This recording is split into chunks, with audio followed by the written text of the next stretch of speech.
Assalamualaikum warahmatullahi wabarakatuh. Pemirsa, inilah Dialog Ureng Getanyo. Selama 30 menit kita akan berdiskusi beragam informasi aktual dan inspiratif bersama saya, Sela Aditya.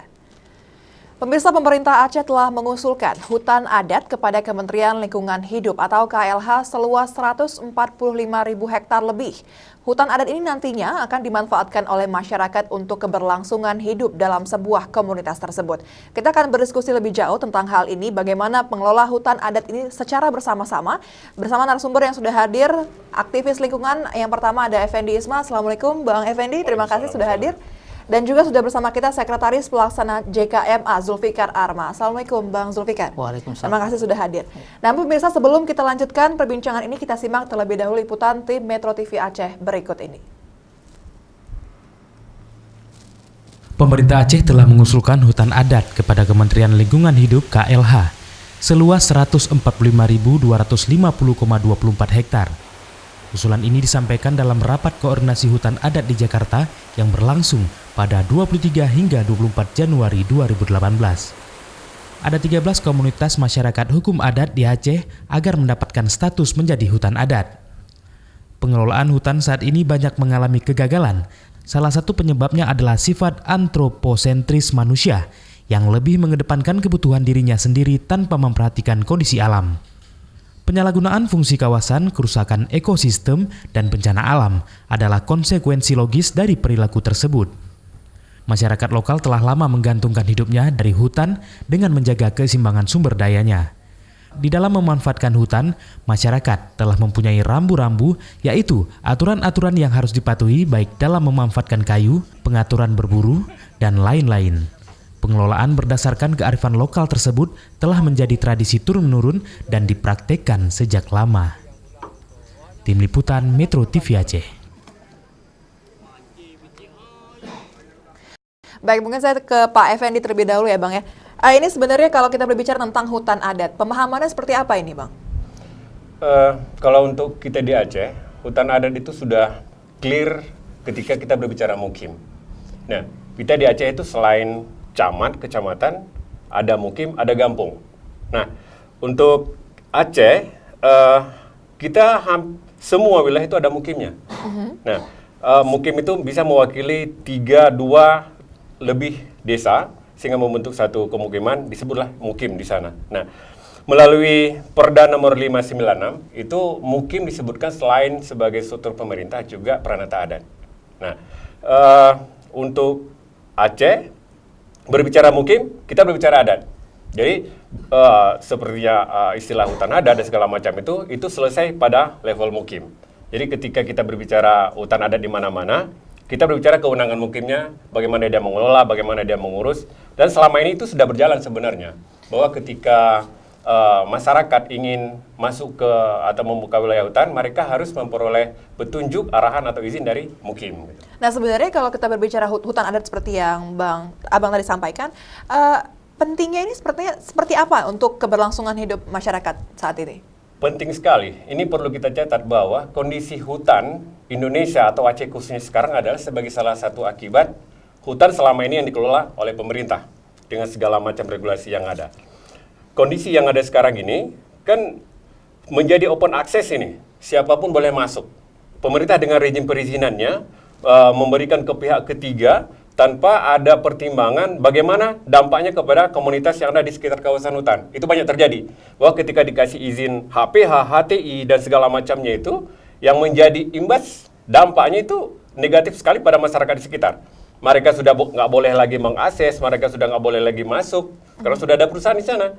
Nah, ketika mereka masuk pun, itu sudah terjadi pidana, kriminalisasi oleh perusahaan, bahwa ini masyarakat mukim ini masuk kemari tanpa izin mereka. Kan sudah menjadi lucu gitu, bahwa selama ini pemerintah memberikan izin ke pihak ketiga kepada perusahaan itu tidak mempertimbangkan masyarakat yang ada di sekitar kawasan itu. Nah, konflik-konflik yang ada sekarang itu, banyak, hampir di semua kawasan Indonesia itu membuat marginal masyarakat di sekitar kawasan hutan. Yang notabene-nya sebenarnya masyarakat adat yang selama ini mengurus hutan di sekitar mereka. Yang saya tangkap berarti akan ada kesalahan dalam perizinan dan juga pemberian wewenang kepada perusahaan untuk mengelola hutan, seperti itu? Oh iya, karena rezim perizinan yang ada sekarang bahkan tidak meminta persetujuan sama sekali kepada masyarakat yang ada di sekitar kawasan hutan. Mereka hanya memberikan izin, misalnya cukup dengan tanda tangan bupati, camat, gubernur, selesai.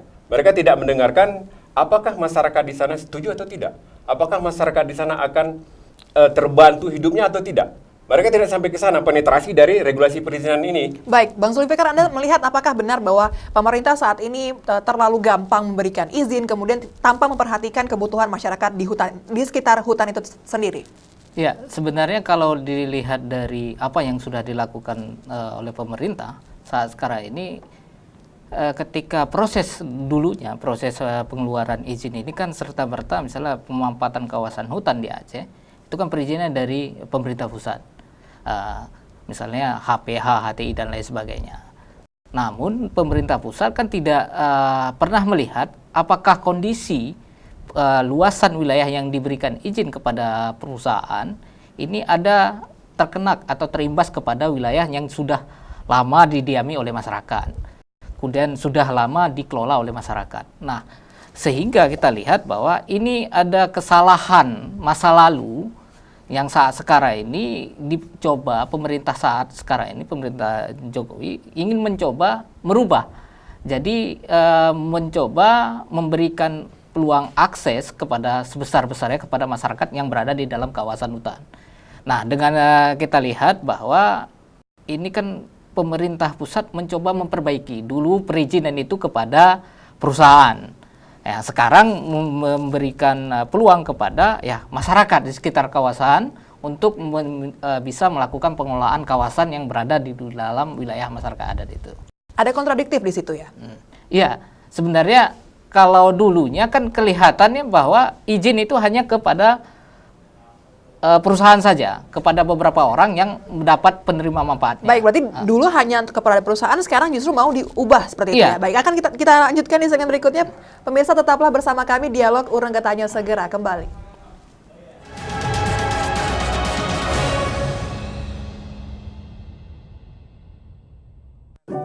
Menghadirkan berita setiap hari bukanlah pilihan. Menghadirkan berita setiap hari adalah tanggung jawab. Semangat yang kami pegang teguh sejak berdiri sebagai TV berita pertama di Indonesia. Ketika semua memilih menjadi yang tercepat, kami bertanggung jawab untuk bertindak tepat. Ketika semua ingin menjadi yang pertama, kami bertanggung jawab untuk berani tampil tajam. Menjaga keakuratan nilai berita, berimbang, melihat dari beragam sudut pandang, memberikan konteksi pada tiap laporan, menggali kedalaman makna, menanamkan nilai lebih, memperluas wawasan pemirsa, substantif dan komprehensif. Menghadirkan berita setiap hari adalah komitmen kami, memperkaya sudut pandang Anda, menjaga kepercayaan Anda sepanjang hari. Metro TV, knowledge to elevate.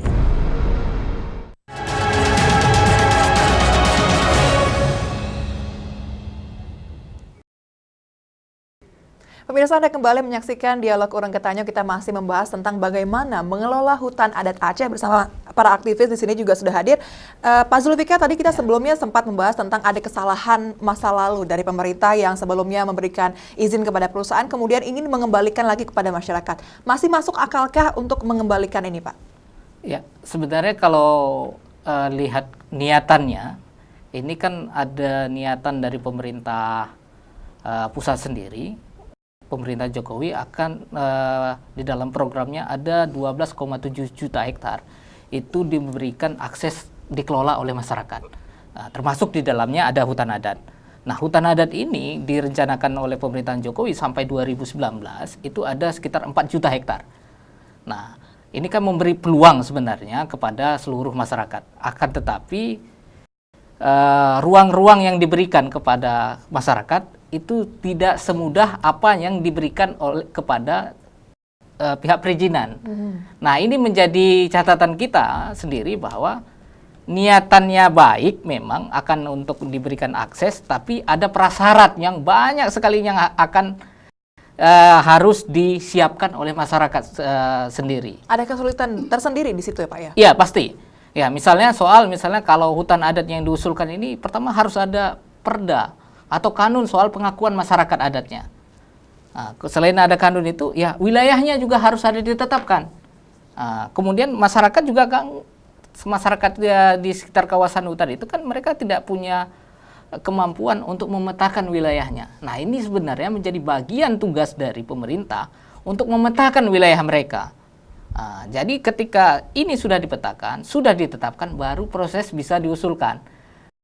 Berarti diawali dengan proses pemetaan wilayah itu tersendiri, Iya, ya. benar. Baik. Nah, kalau kita berbicara fokus kepada hutan adat di Aceh seperti itu ya. Nah, ini kan baru ada usulan dari pemerintah untuk kekuatan hukumnya ya, untuk Ya. kekuatan hukum hutan adat Aceh ada sekitar 145.000 hektar lebih begitu ya. Nah, ini kalau Bang Effendi sendiri melihat seperti apa ini? Itu tadi, kalau saya melihat bagi kita di Aceh sudah clear sebenarnya ketika berbicara hutan adat, bahwa tidak ada wilayah yang kosong lagi karena sudah habis semua terbagi. Ketika provinsi dibagi oleh kabupaten, kabupaten oleh kecamatan, kecamatan ada mukim, mukim ada desa, tidak ada yang kosong. Sehingga ketika kita berbicara wilayah adat, ya habis terbagi ke dalam mukim-mukim itu. Nah, ini sebenarnya peluang besar bagi pemerintah Aceh kalau ingin menarik keseluruhan kewenangan dalam kawasan hutan. Karena ketika semua kawasan hutan menjadi hutan adat, sehingga itu menjadi hutan hak. Nah, pemerintah Aceh bisa saja mengeluarkan regulasi apakah kanun hutan adat, atau kemudian juga bukan menukar, tapi menjadikan dinasti-dinasti yang ada sekarang, KPH yang ada sekarang mengikuti nomenklatur adat. Misal dinas lingkungan hidup dan kehutanan adat atau KPH adat. Boleh saja, bisa saja. Pemerintah Aceh punya peluang untuk itu. Nah, ketika kita berbicara semangat keluar dari cengkraman regulasi nasional, sekaranglah peluangnya bagi pemerintah Aceh kalau ingin mengelola dan menikmati hasil hutan kita sendiri. Jika memang nantinya ada regulasi tersendiri untuk Aceh mengelola hutan adat ini, menurut Anda apakah regulasi saja sudah cukup untuk mengelola hutan adat ini secara baik di Aceh? Kalau secara baik itu kita sulit untuk kita kemukakan sekarang, karena ini kan perspektif adat kan baru dinaratifkan sekarang gitu. Kalau kita berbicara dulu bahwa seluruh kawasan hutan itu dirawat dan dijaga oleh masyarakat adat Aceh, itu harus kita akui. Dan pemerintah harus melihat itu sebagai satu keberhasilan. Kondisi yang ada sekarang itu juga merupakan hasil bagaimana masyarakat adat Aceh menjaga hutannya.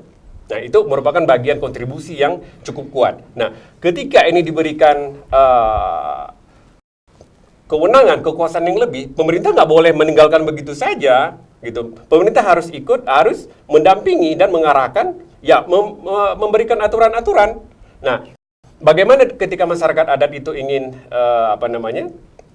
ingin mengelola hutannya? Nah, ini pemerintah kan banyak regulasi yang bisa diberikan contoh atau diberikan arahan bahwa ketika fungsinya produksi, aturannya seperti ini, Pak, gitu kan? Ketika fungsinya lindung, aturannya seperti ini, Pak, bahwa tidak semua perlakuan itu sama sesuai dengan fungsi kawasan hutan yang ada dalam hutan adat itu sendiri. Gitu. Oke, baik. Kalau kita melihat, Bang Zulfikar, kalau sebenarnya idealnya untuk pengelolaan hutan adat Aceh ini seperti apa? Nah, kalau berbicara soal pengelolaan hutan adat, itu kan tidak terlepas dari peran dari kelembagaan adat itu sendiri yang ada di tingkat mukim. Nah, berbicara Aceh yang mengelola hutan adat itu ada namanya Panglima Hutan, Petuagli ataupun lain sebagainya. Nah, mereka punya sistem sendiri sebenarnya. Seperti dijelaskan oleh Saudara Effendi tadi bahwa masyarakat itu dari dulunya sudah punya aturan adat di daerah mana yang bisa dikelola, daerah mana yang tidak boleh ditebang, dan lain sebagainya. Daerah mana yang harus dijaga, jenis pohon apa yang boleh ditebang, jenis pohon apa yang nggak boleh ditebang. Nah, pemanfaatan ruang yang sudah dikelola oleh masyarakat dari dulunya sampai sekarang ini masih tetap dijaga oleh masyarakat.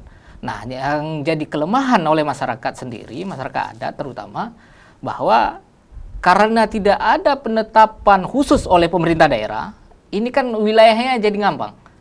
Nah, misalnya seperti ini, bahwa wilayah itu ketika ada proses terjadinya, misalnya perusakan lingkungan, terjadinya illegal logging dan lain sebagainya, karena di dalam wilayah mereka, ketika mereka melakukan pressure, perlawanan, itu sudah melanggar. Kenapa? Karena tidak ada itu menyatakan bahwa itu benar-benar jadi wilayah mereka. Secara aturan mereka itu adalah wilayah mereka.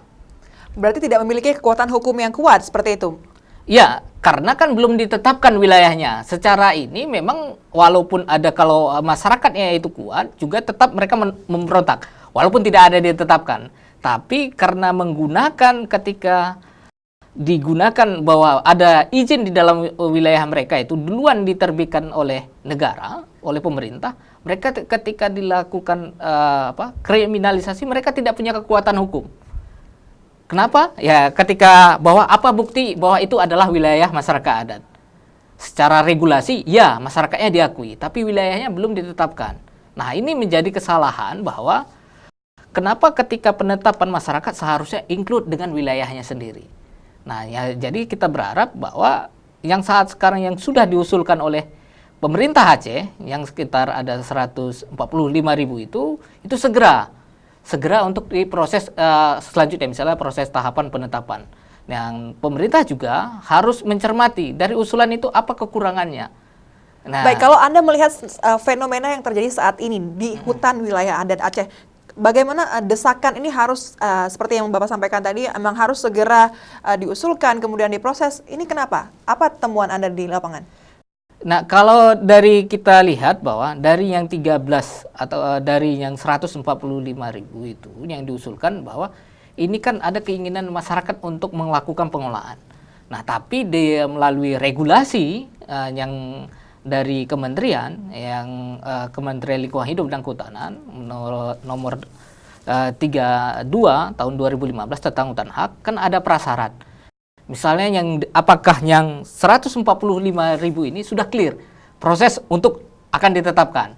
Karena kan ini kan jadi pertanyaan terutama dari kami juga dari JKMA bahwa apa proses yang saat sekarang ini dilakukan oleh pemerintah Aceh. Apakah hanya sekedar mengusulkan, kemudian proses pendampingan di masyarakat itu tidak dilakukan? Kita bertanya-tanya tentang follow up-nya seperti apa begitu ya. Baik, kita akan lanjutkan di segmen berikutnya. Pemirsa, tetaplah bersama kami. Dialog Urang Getahnya segera kembali.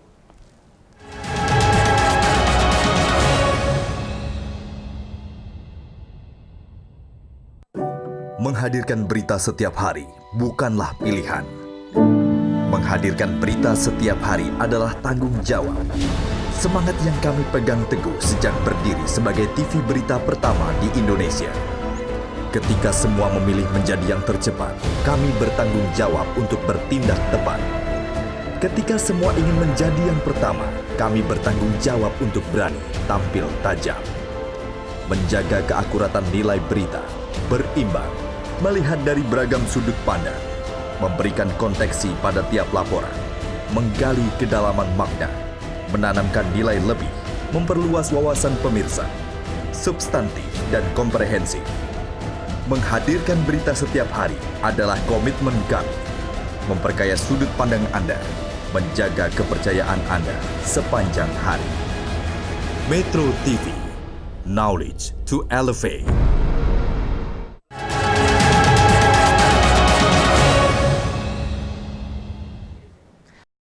Pemirsa, terima kasih Anda masih bersama kami dalam Urang Getahnya. Pak Zulfikar, kita tadi berbicara tentang ada follow up seperti itu ya, follow up tentang apa yang sudah dilakukan pemerintah, apakah sekedar usulan. Yang Anda lihat seperti apa saat ini? Ya, dari kita lihat di beberapa media kita lihat bahwa pemerintah Aceh memang sudah mengusulkan ada sekitar 145.000. Kemudian dari 145.000 ini ada di 4 kabupaten lokasinya. Ada di Aceh Besar itu ada 4 lokasi, 4 wilayah adat atau 4 mukim. Kemudian di Aceh Jaya ada 2, kemudian di Pidi ada 3, dan Aceh Barat ada 4. Jadi semuanya ada 13. Tapi kita lihat bahwa dari Januari, ketika di Januari kan Rakornas Hutan Adatnya yang dilakukan oleh KLHK. Waktu itu dihadiri oleh Pak Wakil Gubernur dan beberapa pemerintah daerah, termasuk dari Bupati Aceh Besar, kemudian Bupati Aceh Barat, Wakil Bupati Pidi, dan Wakil Bupati Aceh Jaya yang ikut hadir di dalam Rakornas itu. Nah, kita melihat bahwa setelah diusulkan itu, malah yang mulai banyak bergerak ini pemerintah daerahnya, dia pemerintah kabupatennya maksud saya. Ya, di kabupaten, beberapa kabupaten juga ini mencoba memfollow up hasil-hasil yang sudah dilakukan di dalam Rakornas Hutan Adat itu. Misalnya di Aceh Jaya, pasca Rakornas mereka langsung membuat tim task force percepatan hutan adatnya. Nah, ini sebuah kemajuan, kita lihat bahwa ini ada niat baik dari pemerintah kabupaten untuk melakukan follow up apa yang dibahas dan apa yang dihasilkan di dalam Rakornas. Begitu juga dengan kabupaten-kabupaten lainnya juga sudah melakukan intent untuk melakukan follow up. Nah, tapi yang kelihatannya karena kewenangan kehutanan ada di provinsi, malah provinsi yang tidak melakukan apa-apa. Justru kebalik seperti itu ya? Ya, itu malah kebalik sebenarnya, karena dengan adanya Undang 23 tentang pemerintah daerah, soal kewenangan kehutanan itu ada di provinsi. Seharusnya provinsi yang follow up, bukan kabupaten. Nah, jadi kabupaten ini hanya tinggal melakukan konsolidasi dengan masyarakatnya, kesiapan dan lain sebagainya. Seharusnya melakukan kegiatan untuk penyiapan apa yang kekurangan, mempertanyakan ke KLH kapan melakukan verifikasi dan proses-prosesnya ini sejauh mana setelah diusulkan apa yang akan dilakukan oleh pemerintah Aceh. Baik. Bang Effendi sendiri melihatnya seperti apa ini, Bang? Justru pemerintah provinsi yang seharusnya gencar memfollow up justru terkesan lambat seperti itu ya. Anda melihat seperti apa? Kalau saya lebih melihat ke perspektifnya yang belum dapat gitu ya. Jadi feel hutan adat itu sebagian masih melihat ini kelompok asing. Ini terminologi yang baru sehingga ketika ingin masuk harus hati-hati. Nah, itu framing perspektif yang salah menurut saya. Karena bagi kita Aceh, adat di Aceh itu pemerintah. Mukim itu pemerintah, mukim itu adat. Jadi ketika si masyarakat mukim atau mukim itu mengusulkan hutan adat, wilayah adat ke pemerintah yang di atas, seharusnya itu kan komunikasi pemerintah ini, bukan komunikasi kelompok-kelompok kecil. Nah, ini yang kita lihat pemerintah Aceh ini atau provinsi masih belum ketemu ini feel harmoninya. Padahal kalau seperti tadi saya katakan, kalau mau terbuka, ini kesempatan bagi pemerintah Aceh untuk mengambil 3,5 juta hektar semua hutan negara yang ada di Aceh menjadi hutan Aceh. Nah, jadi hutan-hutan yang ada sekarang kan masih hutan negara ini. Kalau pemerintah Aceh mau, itu menjadi hutan adat semua dan menjadi hutan Aceh. Silakan Aceh mengatur gitu. Tapi tetap mengikuti norma standar prosedur yang ada di kementerian di nasional. Misalnya seperti fungsi-fungsi hutan sesuai dengan Permen 32 itu tidak akan dirubah, tetap mengikuti itu. Hanya ini tata kuasanya yang kita tarik ini dari tata kuasa nasional Jakarta menjadi tata kuasa daerah atau tata kuasa Aceh kembali. Baik, ini kita masih berbicara masalah dalam masa pengusulan seperti itu ya. Kalau Anda sendiri melihat ketika pemerintah sudah mengusulkan, follow up-nya seperti apa? Apakah ada catatan penting untuk pengelolaan hutan adat di Aceh? Bang Effendi? Sebenarnya gampang saja, tinggal mudah saja bahwa silakan Pak Gubernur, pemerintah melalui dinasnya menginformasikan, menginstruksikan ke mukim-mukim yang ada kawasan hutan di daerah untuk segera menata atau melakukan pemetaan wilayahnya. Ya pastilah diikuti dengan responsibility atau tanggung jawab pendanaan dari pemerintah itu sendiri. Terkait pengembangannya itu di nasional ada disebut dengan penyusunan RP, rencana pengelolaan. Nah, untuk adat juga bisa disusun, nggak ada masalah gitu. Tinggal bagaimana diharmonisasi saja. Cukup mudah sebenarnya kalau pemerintah mau, itu kuncinya. Kalau pemerintah mau. Dari Anda seperti apa catatan pentingnya untuk pengusulan hutan adat Aceh ini? Nah, makanya kalau kita lihat bahwa ini kan niatan baik dari mengembalikan wilayah adat kepada penguasaan hutannya kepada masyarakat adat, khususnya di Aceh itu ada mukim. Jadi kan itu harus segera dilakukan tindak lanjutnya. Misalnya yang follow up yang penting oleh pemerintah Aceh adalah ada niatan baik yang harus segera dilakukan. Misalnya apakah diperlukan tim untuk mempercepat proses penetapan hutan adat di Aceh. Melakukan verifikasi dan validasi data-data dan usulan dari komunitas masyarakat adat yang di Aceh. Serta memfasilitasi masyarakat yang akan mengusulkan. Ini kan persoalannya mereka mengusulkan ini kemana? Prosesnya seperti apa? Apakah cukup di daerah saja tanpa konsultasi dengan pemerintah provinsi atau seperti apa? Karena yang jadi masalah saat sekarang ini adalah kalau pemerintah kabupaten terlalu maju untuk proses pengelolaan kawasan hutan negara ini menjadi hutan adat, itu adalah kesalahan karena penguasa hutan saat sekarang ini adalah provinsi. Baik.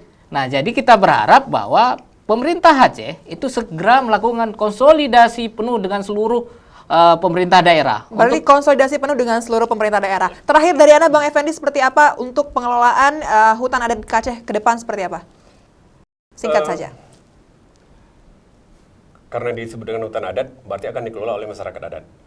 Sebenarnya kan cukup mudah dengan, sekarang ada dana desa ya kita lihat ya. Nah kenapa tidak pemerintah Aceh juga menggelontorkan sebagian dana desa itu untuk mengelola kawasan hutannya. Kita bayangkan saja lah ketika satu mukim itu punya potensi kawasan hutan 1000 hektar kita bilang. Nah 1000 hektar itu ditanami dengan tanaman-tanaman yang menghasilkan, bukan merubah fungsi ya. Artinya ada tanaman-tanaman yang menghasilkan misalnya bukan kayu, menghasilkan buah, menghasilkan madu segala macam itu ditanam. Itu cukup besar peluang ekonominya itu untuk kesejahteraan masyarakat dan itu langsung bisa dirasakan. Nah, ini kan jadi challenge juga bagi pemerintah Aceh kalau ke depannya bahwa untuk merubah mindset membangun Aceh ini itu bisa dimulai dari hutan-hutan yang ada dikuasai oleh masyarakat adat. Baik, mulai membangun Aceh juga dari hutan adat juga. Terima kasih Bang Effendi dan juga Bang Zulfikar sudah berbincang bersama kita di sini. Pemirsa, demikianlah perbincangan kita dalam dialog Ureng Getanyo hari ini. Mewakili seluruh kru yang bertugas, saya Sela Aditya pamit undur diri. Terima kasih dan wassalamualaikum warahmatullahi wabarakatuh. Terima kasih.